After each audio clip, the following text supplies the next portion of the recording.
My name is Graham Young. I am sometimes called on the internet Count Lovenstein, and I am going to have a go at cracking a Commodore 64 game, something I'm very rusty at, not having done much of anything like it for a good few years. So I'm going to need, doing this in the Winvice emulator, which gives a faithful emulation of all the hardware involved. So we'll be using a cartridge, an Action Replay cartridge, which I will attach right now. Action Replay version 7, 1990. This is the one I actually had when I was a kid, and it's a really nice piece of kit, as you're about to see. It lets someone like myself with very, very limited coding skills remove or bypass copy protection from games. Now, I couldn't find a disk image of basically any game that wasn't cracked already. The ROMs you can download off the net tend to be pre-cracked. So what I'm going to do is I'm going to use a tape of the game Batman the movie. The process is exactly the same. There was no convenient way to copy a tape straight to a disk, so you had to use the exact same process as you would to bypass copy protection that was on a disk. So I'll load the tape image. Where are we? Disk image, attach data set image. There we go, Batman the movie, side 1. And finally, I'm going to need a blank disk to do this. So I will attach a blank disk to drive it. Now, to start off with, I did a normal reset and load, if I could type the data in from the tape. So play, there we go.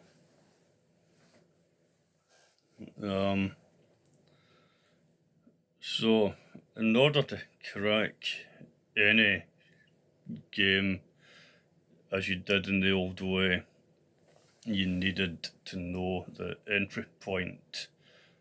So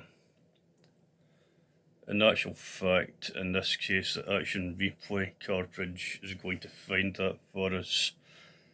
If you were using a more primitive freezer cartridge, this would involve trawling through the disassembled machine code so you could look at jump commands, because one of the jump commands in the loader, which is what you're seeing in the screen now, when the loader is completely loaded in, would be the jump command that would take you to the entry point for the game code, which the loader is loading in. There we go, the theme tune. The theme tune is Ocean Loader 4, which in actual fact was one of my very favourite Commodore 64 tunes ever written. The only other ones I think that I liked as much were the Last Ninja and Last Ninja 2 ones. So if we were doing this with a primitive cartridge and we were going to have to find the entry point ourselves, this would involve loading the game in to find out when the loader finished loading by looking at the tape counter. You would then load in the game again and interrupt the process just before the loader finished loading, and then you would look for your entry point. However, as I say, that hopefully will be done for us. So tape 47, this one actually loads in at 97. Thought originally that I might have to do it the old-fashioned way, but when I did the test run, it wasn't necessary. Now, the reason I can talk about all this cracking of games openly is because my friend and colleague at the time and I actually did get caught, and he actually took the brunt of the blame because I was doing it to try to be Robin Hood, and he was doing it to in a more entrepreneurial way. So round at his house there were lots of price lists and, you know, lists of clients and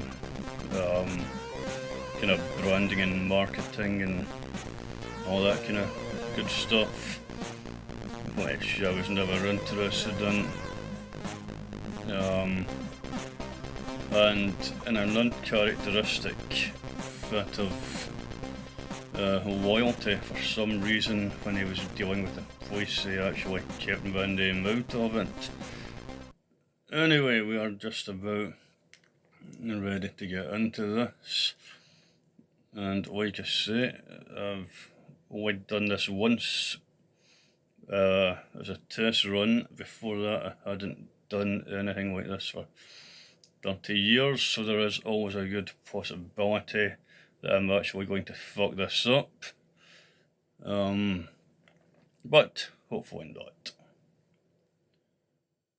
Okay, we're at 90. Those tunes and title pages, they were pretty cool, but really the games took quite a long time to drag in from pulse width modulation on tape, so they would give you that to give you something to kind of make it mildly less frustrating waiting for the loader to do its stuff. So here we go. Now I need to freeze, so the cartridge freeze in the old Commodore 64 hardware rather than an emulator. You would actually have done this. There was a wee button in the back of the cartridge that you pressed. So this monitor directory, it could find pokes that would possibly give you infinite lives or infinite time or what have you in games. Yeah, it could dump stuff to the printer, it could nick pictures, so it actually functioned as a ripper as well. However, that's not really what we are interested in at the moment. If I press M for monitor, you can see these assembly language commands. What I would like to see to illustrate what I'm talking about is, yeah, what we have there, a jump command. So this will make the program counter jump to the value specified by these operands. If I remember rightly, it was specified by the operand to the right of the assembly language command, but like I say, I was never a great coder, and I have not looked at 6502 assembly for a very long time. As a matter of fact, the last time I did look at it was when I was watching the original Terminator. If you look closely when you're seeing the kind of red world through the Terminator's eyes, Arnie actually runs on MOS 6502 assembly code in it. Anyway, back to here. So now I need to back up. There we go. Now, with a bit of luck, there we go, there's our backup menu. So I'm going to format the blank disk, and I'm going to call it Batman Cracked. ID number 1, whatever. And then I'm going to try to and dump what's in the memory that the loader's loaded in of Batman onto this blank disk. So let's do a standard disk save, and we'll call it Batman.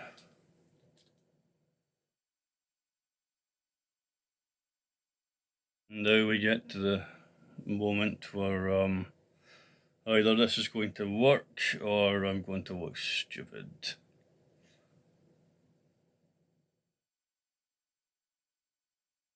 We shall see. Now hopefully it'll take much less long to load than it did from the tape, because the discs were a lot faster. Nothing obviously like the kind of transfer rates you get today, but fortunately it's only a few tens of K of data will actually be transferring. In actual fact, if you were to crack Batman the movie fully, it actually, I think, was like 6 parts or something. So you loaded level 1, completed it, then it loaded level 2. So you would actually have to do this process several times. So it would, to do the full thing with all the levels, would be quite a lengthy affair, but I'm not going to go through all that because that would get rather boring. You would also probably have to make a loader to go from one level to the next, but that would be very easy in Commodore Basic. It would just involve a few lines of code.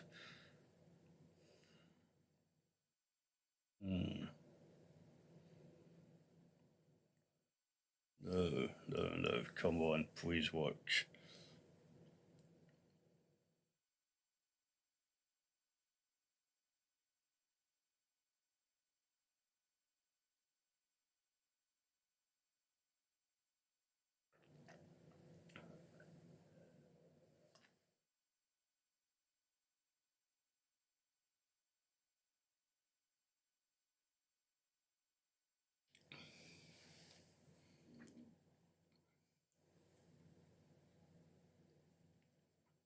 There is very, very little going on to tell me whether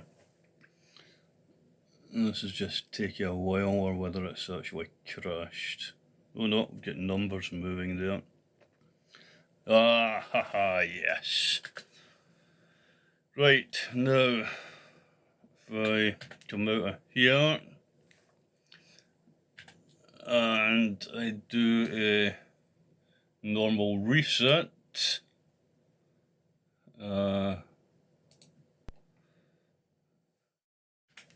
there we go.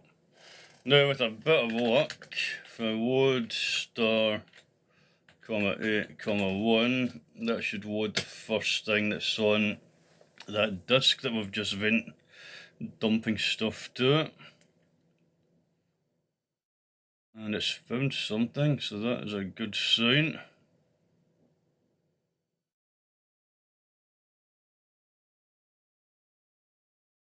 So the copy protection back in the 80s, they had a name for it, copy blocker, something like that. Basically involved having drives that the software companies used that could do write operations that the drives people had in their houses could not do. So when you tried to copy them, what was on them couldn't be written by the ordinary drives. So what we've done here gets around it by loading the contents into memory, then dumping the memory onto a second disk. And then because all the write operations are being done by an ordinary drive that everyone has in their computers, the copy block protection was all gone. It was that simple. As you can see, using very limited coding skills, assuming this loads, this has actually taken less than 20 minutes. So it was not a gargantuan task, even with very limited knowledge of coding. With the right tools, it was pretty laughably easy to bypass the protection by then. If you knew how to do it, of course. Nothing's easy until you know how to do it.